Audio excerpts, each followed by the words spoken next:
Today, I'm going to talk about how to avoid having to pay extra taxes when you bring your things over, as well as getting your American utilities and subscriptions shorted, keeping a valid American address, and figuring out what to do with your cell phone number so that you can stay in touch with family and friends and don't get locked out of your two-factor authentication accounts. Hi, my name is Peter. I moved from the US to Scotland in 2020, and this is part 3 of my 6-part video series on things to do when you're preparing to move from the United States to the United Kingdom. As it gets closer to your move, your schedule is going to be tighter than a corset at a Victorian ball, so hopefully some of these tips will help you get a few things out of the way as early as possible to free up a little bit of time in the last week or so before your big move. I swear this is Scotland, not Washington, DC. The first thing I'm going to talk about is an app for your phone called WhatsApp. Here in Europe, WhatsApp is basically a very popular replacement for texting. In the US, most people either don't use it or have never even heard of it, but here it's pretty much a requirement to have WhatsApp on your phone. I think the reason why WhatsApp is so popular over here is just because of how many countries are in Europe. In the US, I would say the vast majority, almost all American citizens, don't have any friends that live in other countries. And so if you're texting someone, you just use your texting app or iMessage, etc.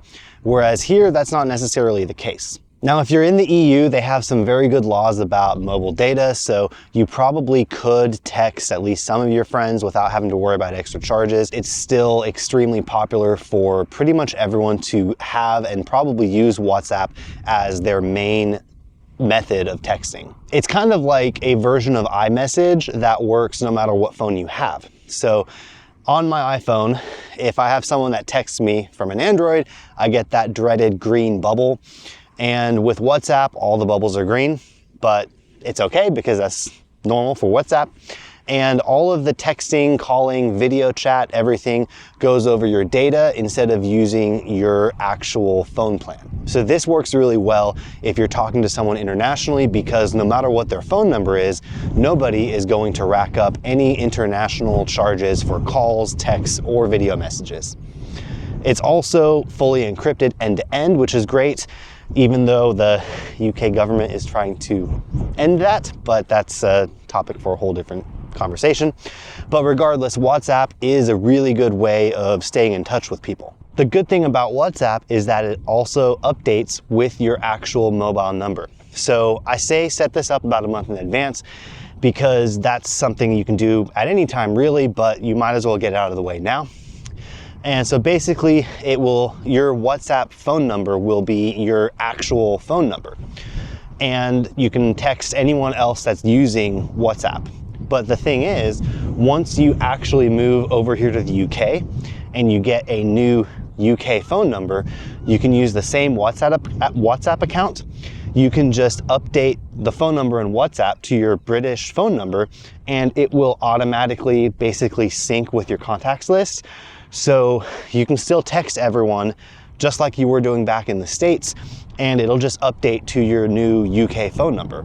The only downside of using WhatsApp is that the person that you're communicating with has to also have WhatsApp on their phone. Here in Europe, that is not a problem. I would say pretty much everybody here has WhatsApp on their phone, but in the US, chances are your friends and family don't. So you might have to have them download WhatsApp specifically to keep in contact with you. Unless everyone in your family and friends group is on iPhone, then you're good to go because iMessage and FaceTime works over data. And even if it's an international phone number, there's not going to be any kind of international data charges, and you can talk, FaceTime, text just like you did at home without any noticeable difference. The next thing you want to do is deregister two-factor authentication with any service you have that might be using it, or this ties in the next thing, you'll want to switch it to a new phone number or a new service for your American phone number, because once you leave, that won't work. Chances are you've had your phone number for a very long time, so it can be a little bit of a pain to update it with everything if it changes. And that's why this would be a very good option to mitigate some of the issues with that. It's an app called Google Voice. It's linked to your Google account, Gmail, and it's for personal people. It is, as of now at least, it's free of charge to get Google Voice. You get your own Google Voice phone number, and they have their app which lets you text and call using your data, basically. And it's nice because you can log into it once you're here in the UK to send and receive text messages. Back in the day, it wouldn't do pictures and video messages. I think now it will let you send picture texts, but for me, I don't really care. The only thing I personally use it for is two-factor authentication. Now with Google Voice, you can actually port your existing American phone number over to Google Voice, and it only costs, I think, $20 to do it. But you have to do it while you're still in the United States. You can't do that after you move.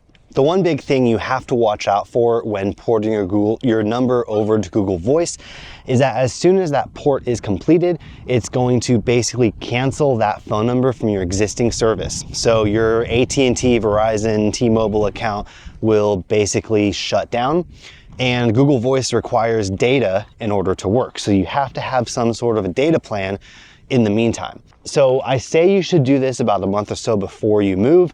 You could do it 2 weeks before or so. It usually only takes a couple days for the port to go through, but you can get an eSIM, which is what I talked about in my last video, which I will link up here. You could get an eSIM to kind of cover yourself for data usage in that remaining month, 3 weeks, or 2 weeks until you're moved. So you'll have your phone number on a Google Voice phone number and then just an eSIM for your actual data service to use that until you move. And then you will hopefully have another eSIM to use on your arrival in the UK, or a physical SIM card to pop into your phone, which I talked about in my last video as well. Make sure that you also check with your current mobile phone provider, because if you're under contract or anything like that, it could cause some issues financially. So you want to make sure that everything is good to go for actually porting your number without having to pay any extra fees. Next, you want to consider your Costco membership. Now, when I lived in Oklahoma, I didn't use Costco. I used Sam's Club, which is basically Walmart's competitor to Costco. Because back in the day, there was no Costco where I lived.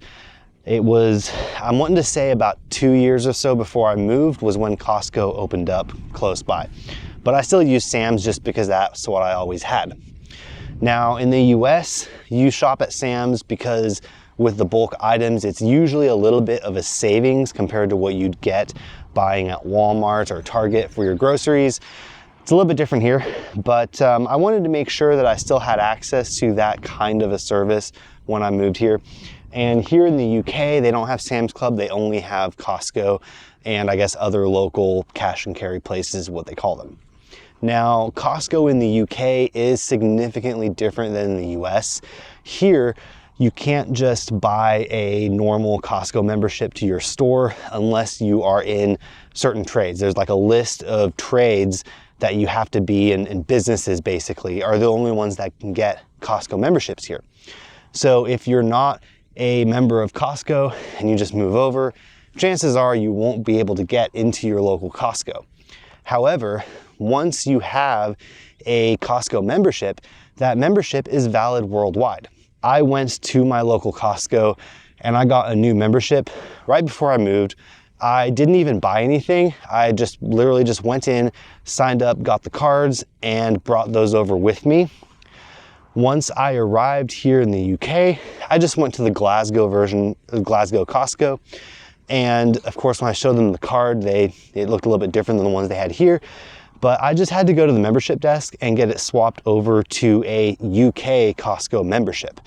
It took a little bit of time because it wasn't something that they dealt with on a regular basis. But if you want to be able to shop at Costco, you have to have a membership before you arrive. Now, Costco membership isn't all that it's cracked up to be. I'm glad that I have it just because there are some items at Costco here that either you can't get in the US or items that I just like buying in bulk for convenience. There is basically no savings in going to Costco here in the UK. Even the Kirkland Signature, like their store brand items, I know the amounts are usually bigger, but if you break it down to like a price per kilo, price per pound, or etc., it's actually pretty much always more expensive than just buying the equivalent thing at your local Asda or Aldi or Lidl. But there are a few things that I like to get there just because it's convenient to have, the bigger sizes, or I can't really get it anywhere else. If you want to see me do a video about Costco UK, maybe a vlog style, I can go to the Costco and bring you with, let me know in the comments. The next thing you're gonna wanna do is check into your American subscriptions. There's a good chance that you have maybe a couple subscriptions like Netflix, Amazon, Apple Music, things like that. And some of them you might want to check now about canceling because, once it renews for the month, you can't get a refund for that month. Now, I'll show you on my phone here, should be able to show it on the side of the screen. With Amazon, if you have a Prime membership, you will need to cancel your American Prime membership because that does not work in the UK. However, you do not need to get a whole new Amazon account. You can basically just go in the app or the website and switch it over to any country or currency that you would like to. So on the app, and I know this might look different for you, you basically just go to your account and you should see a flag. And when you click on that, you can go to any of the other countries like previously visited is what shows up for me. And I can go here and now I am browsing the American Amazon Prime. I can have stuff delivered to addresses in the US or even have them delivered to me. I just have to pay for shipping. On the topic of subscriptions though, some subscriptions might still work here in the UK instead of, even though it's an American account. So personally, I have the subscription to Adobe Photoshop and Lightroom that I've had for probably a decade now. And I just left that running on my American bank account, an American account, because it makes no difference to me. It works just fine over here.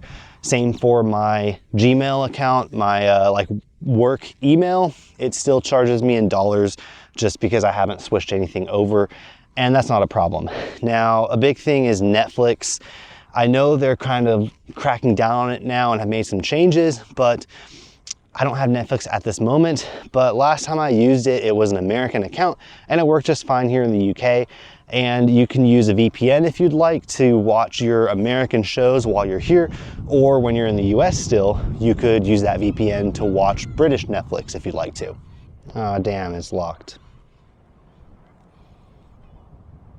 If you're only moving with checked bags, you don't have to worry about this. But if you are shipping anything over with Send My Bag or a pallet or a shipping container, you will need to get a TOR number or a transfer of residence. Now with the TOR number, there are a couple of requirements. The goods need to be arriving in the UK with you within 1 year of your arrival, and you have to have a complete list of the items that you are shipping over. Now that list does need to be fairly specific.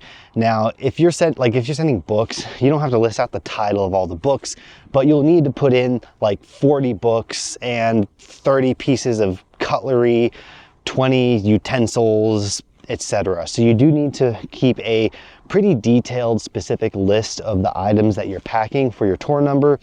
And I would definitely recommend using a spreadsheet for it just because that will make your life a lot easier, and it'll probably make the life easier of whoever is processing your TOR number. You also need proof of a UK address. If you don't have a UK address yet, you can provide like a letter from the person that you're temporarily staying with their proof of address, or proof of like temporary accommodation if you're staying like in an Airbnb for the first month that you arrive.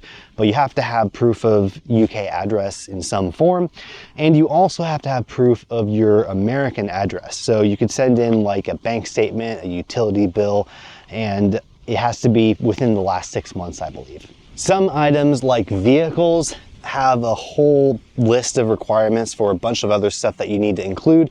But if you are sending over a vehicle, you probably have a couple screws loose and very, very deep pockets. I would say maybe if it's super sentimental for some reason and you're rich, do not send over a vehicle. It is not worth it. With that being said, all of the requirements for a tour number are on the UK government website where you apply for it. It's a little bit technical, but it is fairly straightforward from when I did it. But make sure that you check that government website because things could change. The good thing is if you do forget to file for a tour number, or maybe if you do something wrong on the paperwork or something, when your items arrive here in the UK, they will basically make you pay VAT on it, value added tax, based on the value of the goods that you're shipping. So I've had this, for me, there was one time with Send My Bag where it was after the 12 months and basically they delivered my items and then I got a bill, I think it was like 40 pounds or something, that I got a bill later to pay the customs fees on that. But when you're moving over, like I said, if you forget to do the tour, you can basically file for one later. You would have to pay your taxes and then you can file to basically have them refunded to you. But it's not that hard to do a tour number, and I haven't done the process of getting like a refund, but I can pretty much guarantee you that that will probably be a lot harder and take a lot more time than just getting the paperwork done correctly in the first place. Next, you want to figure out your American address after you move. There are a couple reasons why you might want to keep an active American address. Things like getting replacement credit or debit cards for your American accounts, taxes, etc. And what I did was I just left it with a family member. If you have a family member or a close friend that you trust, you could just have your address kind of switched to their address for those few things that you might have mailed to you. There is also a service that I will put a link in the description. I haven't used it myself, but I've seen a lot of other American expats use it. And basically, you pay their fees and then they give you an address and they will mail your mail, forward it to you. For me, it's not worth it because my American mail is pretty much none, so I wouldn't pay for that. But if you do for some reason have a lot of American mail that would be coming to you, it's worth checking out. Next, you want to figure out canceling all of your utilities and monthly bills. So you call your internet provider, cable TV, power, water bill, etc. Figure out the date that you're moving and make sure you have it set for all of those to cancel and close down the day before, the day of your move, basically. The most important part with this would be things like your internet service, and if you have it, cable TV, because chances are you might have some equipment like a set-top box or a router that you have to return. So you want to make sure that you figure out when you can have that canceled and how you're going to return it, so you don't end up with them sending you a bill down the road because they never got their router back in the mail or something like that. And the last thing you want to do is plan your goodbyes. You might want to have a get-together with friends and family at your local Mexican restaurant or something like that. And trust me, you want to plan that at least a couple days or a week before your actual move, because the last couple days will be absolutely insane. And if you don't plan this in advance, there will be someone that you end up not seeing before your actual move. So set a date, plan an event, do something to say your goodbyes to your family and friends as you get ready for this amazing next chapter in your life. Thank you so much for watching. If you liked the video, please like and subscribe. I will link my playlist here as well for the other videos in this series on things to do when you're preparing for a move to the UK. If you didn't like the video, please hit that thumbs down button twice and then maybe reevaluate why you're spending so much time watching a video that you don't like. That's it for today. I will see you next time.